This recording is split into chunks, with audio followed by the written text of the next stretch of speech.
오늘 저희가 살펴볼 자료들, 이거 시작부터 아주 강렬하더라고요. 네, 그렇죠. 나라의 그 신성한 사슴 있잖아요.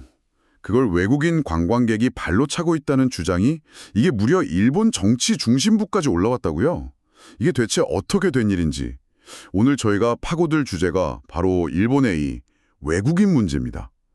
진짜 문제가 맞는지 아니면 좀 만들어진 이야기인지 한번 제대로 파헤쳐보죠. 그 사슴 얘기가 참 상징적인데요. 네. 결론부터 딱 말씀드리면 그거 완전히 근거 없는 이야기였어요.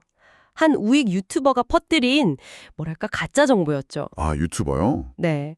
그런데 이 이야기가 타카이치 사나에 같은 아주 유력한 정치인의 입에 오르내리면서 걷잡을 수 없이 커져버린 겁니다. 그냥 불쏘시개 같았다고 할까요? 아, 그냥 뜬 소문이 아니라 어떤 정치적인 목적을 가진 불쏘시개였다. 자료를 보면 산세이토라는 정당이 일본 우선주의를 막 외치면서 인기를 얻으니까 집권 자민당이 위기감을 느끼고 비슷한 강경 노선을 채택했다 이렇게 나오던데? 정확하십니다. 결국 이 사슴 이야기도 그런 흐름 속에서 이용된 거군요. 네, 바로 그거죠. 이게 전형적인 희생양 찾기 전략이거든요. 희생양. 네, 경제가 침체했다거나 물가가 오른다거나 유권자들이 실제로 느끼는 불만을 가장 손쉬운 대상, 그러니까 외국인에게 돌리는 겁니다. 우리 삶이 힘든 건 저들 때문이라는 아주 단순하고 강력한 메시지를 던지는 거죠. 그런 이야기가 힘을 얻으려면 그래도 어느 정도 현실적인 근거가 있어야 할 텐데요. 그래서 정말 궁금해지더라고요. 실제 수치는 어떤가요? 일본에 외국인이 그렇게 많아서 사회 문제가 될 정도인가요? 바로 그 지점이 이 논의의 핵심입니다. 자료에 나온 수치를 보시면 정말 깜짝 놀라실 거예요. 네. 일본의 외국인 거주자 비율이요. 전체 인구의 약 3%에 불과해요. 잠깐만요. 3%요? 네, 3%요. 아니, 정치권에서 나오는 이야기나 언론 분위기만 보면 훨씬 많을 거라고 생각했는데요. 그 정도 수치로 외국인 문제라는 말이 나온다는 게 좀 믿기지가 않네요.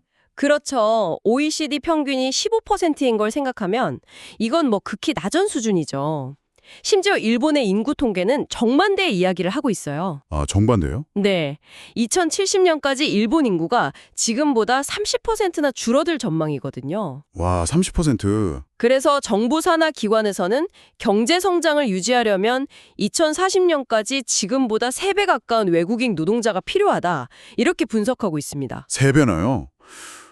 아니, 필요랑 정치적 메시지 사이에 엄청난 괴리가 있네요, 그럼. 바로 그겁니다. 앞에서는 외국인을 문제 삼으면서 뒤로는 조용히 외국인 노동자 프로그램을 확대하는 이런 이중적인 태도를 보이는 거군요. 맞습니다. 그래서 공식적으로는 이민 정책이 없다고 딱 선을 긋는 거죠. 아, 그런 모순을 감추기 위한 말이군요. 근데 이런 불분명합이 오히려 조용한 침공 같은 그런 극단적인 음모론이 자라날 토양이 된 건 아닐까요? 정확합니다. 정부가 명확한 비전이나 정책을 제시하지 않으니까 그 공백을 자극적인 주장들이 파고드는 거죠. 물론 실제로 관리가 필요한 문제들도 있어요. 교토의 오버 투리즘 문제라던가 군사기지 주변에 외국인이 부동산을 사는 문제 같은 것들이요. 네, 그런 건 있겠죠. 하지만 그건 외국인 자체를 막을 게 아니라 관광객을 좀 분산시키거나 관련 규제를 정비하는 식으로 풀어야 할 시스템의 문제라는 거죠. 하긴 문제의 본질을 제대로 보지 못하게 만드는 것 같네요. 아, 그리고 특히 인상 깊었던 부분이 있었어요. 이주민들이 일본의 전통을 위협하는 게 아니라 오히려 지탱하고 있다는 내용이었는데요. 네네. 축제 때 같이 가마를 들고 일식요리에 쓰일 식재료를 수확하면서요. 네. 그게 현장의 진짜 목소리죠. 정말 시쿠쿠 섬의 한 어업 협동조합장 이야기는 참 많은 걸 생각하게 해요. 아, 그 이야기요? 직원 절반이 인도네시아 사람인데 네. 그들이 없으면 조합이 돌아가지 않는데요. 그래서 오히려 우리가 고맙다고 말해야 할 판이라고까지 했죠. 와, 정작 노동력 부족으로 소멸 위기에 처한 시골 지역에서는 도시의 정치인들과는 전혀 다른 현실을 살고 있는 겁니다. 결국 정리해보면 일본의 외국인 문제라는 건 객관적인 현실이라기보다는 뭐랄까 정치적 필요에 의해 부풀려지고 만들어진 담론에 가깝다 이거네요. 네, 그렇게 볼 수 있죠. 실제로는 일본의 미래가 오히려 더 많은 외국인을 어떻게 포용하고 함께 살아갈 것인가 이렇게 봐야겠군요. 맞습니다.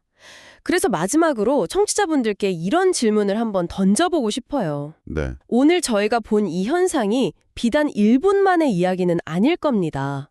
고령화나 경제 정체는 많은 나라가 겪고 있는 현실이잖아요. 그렇죠. 그렇다면 일본의 사례는 우리에게 무엇을 보여줄까요? 국가에 반드시 필요한 경제 정책이 어떻게 위험한 정치적 무기가 될 수 있는지, 그리고 그 과정에서 우리가 놓치지 말아야 할 진짜 현실은 과연 무엇인지 한 번쯤 생각해 볼 문제가 아닐까 싶습니다.